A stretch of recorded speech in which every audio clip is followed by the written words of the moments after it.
Assalamualaikum warahmatullahi wabarakatuh. I wish that all of you are very fine today.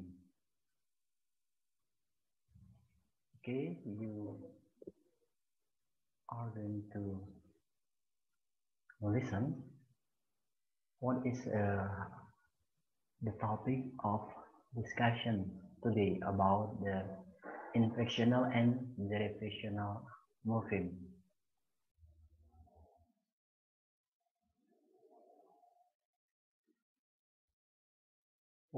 Assalamualaikum warahmatullahi wabarakatuh. I hope that all of you are very healthy and very fine today. As usual, that we would like to discuss about our subject study. It's about the morphology. Specifically, both me wants to explain about the inflectional morphemes and derivational morphemes. Now, listen carefully. We start from the inflectional morpheme. Okay. What is inflectional morpheme? Inflectional morpheme is the way we change a word's form to reflect things like tense, plurality, gender, etc. It is usually governed by consistent, predictable rules.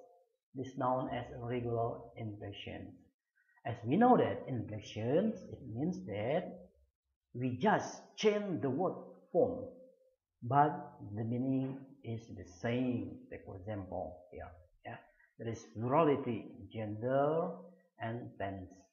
Nah, di sini berarti makna dari inflection morpheme, ya, inflectional morpheme in Indonesian, inflectional morpheme inflectional itu adalah merubah hanya dalam bentuk katanya saja, tetapi maknanya tidak berubah dan tetap.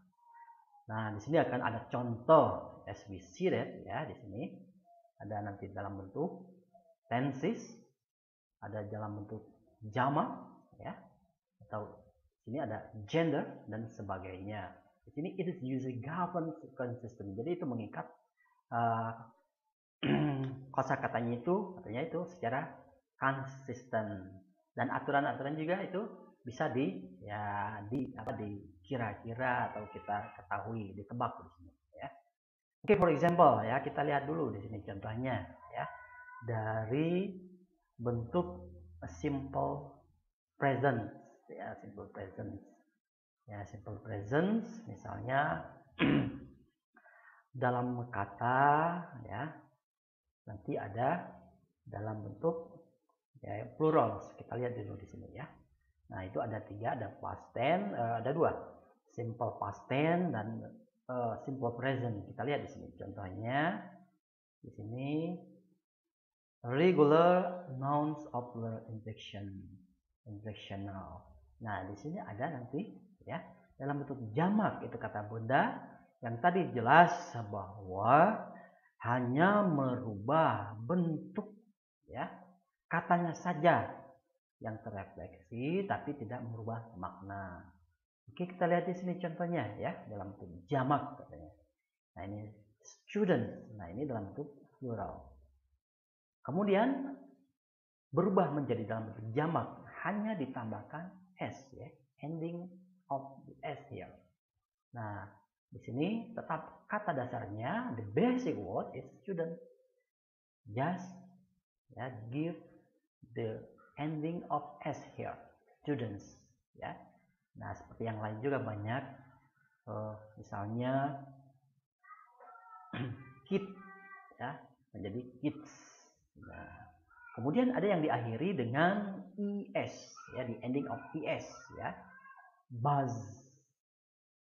to become buzzes, yaitu akhiran es. It means that plurality. Nah, ini maksudnya jamak. Oke. Kemudian ada yang disebut dengan tadi yang disebut katanya predictable rules. Nah, ini katanya ada aturan-aturan yang dapat ditebak, ya, di sini dengan menambahkan s dan is. Tetapi ada juga di sini selain regular, kita lihat di sini ada yang disebut dengan Ini yang unpredictable, yang tidak bisa ditebak, dan ini memang sudah ada aturan bakunya, ya. There is standard rule for singular and plural in English. Take for example, child. Yeah, this is the basic word child. Yeah, nouns to become children. Yeah, this is the ending of child, children, R-E-N. Yeah, this is not the ending, but this is, we call it irregular nouns. Nah, itu ada kata benda yang tidak beraturan tapi jamak, ya. Nah, di sini tidak merubah bentuk katanya, ya, hanya menambahkan saja dari child menjadi children, ya, hanya merubah, ya, di sini merubah bentuk, ya, kan merubah artinya tidak, ya, di sini. Jadi ada food to become feet. Nah, itu ada vowel change, ini perubahan bentuk katanya dari vowel untuk bentuk jamak, ya. This is the example of inflectional morpheme with a simple present, plurals, ya. Nah, itu dalam bentuk plural itu ada yang irregular and irregular plural here, as we see that there are many kind of irregular plural, ya, plural, irregular plural, like take one, goose, geese, ya, itu untuk angsa atau soang, ya. Banyak sekali yang ini harus kita pahami. Woman, women, nah itu ya irregular verbs, irregular, ya, nouns. Well, this is the example of simple present about the inflectional morpheme.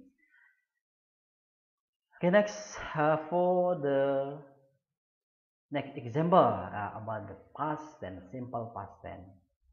Okay, simple past tense is usually, yeah, the change word form is about the regular past tense, and participle, ya, both present participle and past participle. Nah, itu berubah, ya, dalam bentuk, kalau di sini kita lihat dalam bentuk verb pertama, ya, verb here, ya, ending with the to become past tense, ya. This is regular verb, ya. Oke, ending the, nah itu hanya merubah bentuk katanya, but it has the same meaning, maknanya sama. Hurt, ya, become, ya, to become hurt, ya, here to become hurt. Okay, ending with t.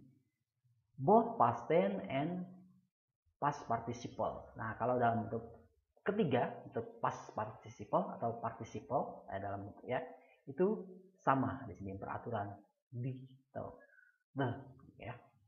Nah, berikutnya ada yang menggunakan akhiran id, ya, seperti talk. Nah, itu kata dasarnya verbnya untuk pertama talk, to become past, ya, ditambahkan akhiran id, ya, untuk morfemnya, ya, disebut dengan inflectional morpheme ini id-nya. Jadi talked. Nah, ada juga yang, nah ini, ya, bentuk semi vowel y. Take for example study, okay, study here, okay, dalam study. Nah, itu the end of the word, ya, i e d, ya, and then y, ya, to become I, ya. Di sini kalau dalam regular, nah ini berubah, ya, bentuk y itu berubah menjadi I, ya, dengan tambah akhiran ed, ya, menjadi studied, ya. Oke, both simple past tense, ya, and participle, present participle or past participle, ya. Oke, this is the end of the letters that has changed, ya, both d and ed here, ya. So it calls, ya, it called inflectional morpheme. Well, Okay, I think that you can understand what is the explanations here. We make a summary or we may make conclusions that inversional morpheme just change the word form, not change the meaning. Well, both simple present or past tense, past participle, yeah, for the regular word, they just change the word form and not the meaning. I think that you can understand my simplified explanation. Well, we continue to the derivational morpheme. Okay, derivational morpheme. What is derivational morpheme? Okay, we see that what is derivational morpheme here. Derivational morpheme is form new words. Nah, kalau tadi tidak, ya, hanya berubah, ya, bentuk katanya, tapi tidak membentuk kata yang baru, ya, hanya ada perubahan saja. Nah, kalau di sini form new words, ya, ini merubah bentuk kata yang baru, ya, by changing the meaning of the base to which they are attached. Nah, itu yang dirubah itu makna dasar dari kata tersebut, kemudian, ya, digabungkan dengan bisa di sini dengan affixation dalam bentuk afiksasi, ya, imbuhan. Ya, dalam bahasa Inggris itu ada prefix and suffix. In English there is no infix. Jadi dalam bahasa Inggris hanya dikenal awalan dan akhiran, tidak dikenal dengan adanya sisi depan. Walaupun there are many linguists that have contradiction about the terminology, about infix itself. Okay, we continue to this. Ya. Sini just changing the meaning. Okay, take for example. Ya. Okay. Take for example, ya, the adjective word kind, ya, this is adjective, and then change the new word form. Nah, itu berubah lagi menjadi kata, ya, yang baru. Kalau dari sini kata sifat kind, nah ini, ya, nah, berubah, ya, menjadi maknanya itu berbeda. Kalau di sini kind, baik, ditambahkan awalan atau prefix plus kind, ya, menjadi unkind. Nah, it means that adjective still adjective but they have different meaning. Ya, kalau di sini kind itu adalah baik, kalau di sini lawannya tidak baik. Both are adjective but with opposite meaning. Kedua-duanya sama itu dalam bentuk adjektif tapi maknanya berbeda. Nah, itu yang disebut dengan derivational morpheme. Oke, kita lihat di sini ada, nah, dalam bentuk verb, ya, obey, ya, mematuhi. vs disobey. Nah, itu ada awalan dis, ya, maknanya ini negatif. Tambah obey. Jadi sini kalau di sini mematuhi, kalau yang ini disobey itu tidak mematuhi. Both are verbs but with opposite meaning. Nah, itu, ya. Jadi bisa merubah arti makna. Ini change the word form into a new word and change the meaning. Nah, itu kalau derivational itu bentuknya berubah, maknanya juga itu berubah. Oke.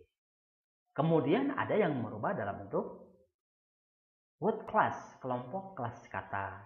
Ya, misalnya dari kata benda nanti bisa berubah menjadi kata kerja atau kata keterangan.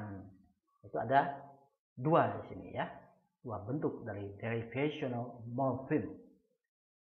Kemudian by changing the word class that base belong, ya. Take for example. Nah, ini, ya.